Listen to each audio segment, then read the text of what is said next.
Hello বন্ধুরা, কেমন আছো? আশা করি ভালো আছো। আমিও ভালো আছি। তো আজকে আমি যাবো কলার পাতা কাটতে। চলো, কলার পাতা কাটতে হচ্ছে। কলার পাতা কেটে নিয়েছি, এবার আমি যাচ্ছি।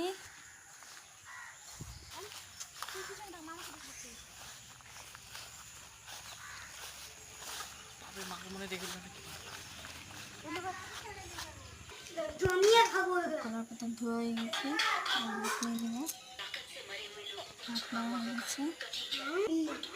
মাংস তরকারি, সেটা হচ্ছে চিকেন আর পাপা ভাজা।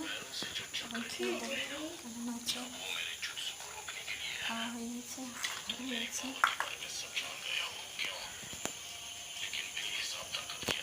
কেমন আছে ভিডিওটা।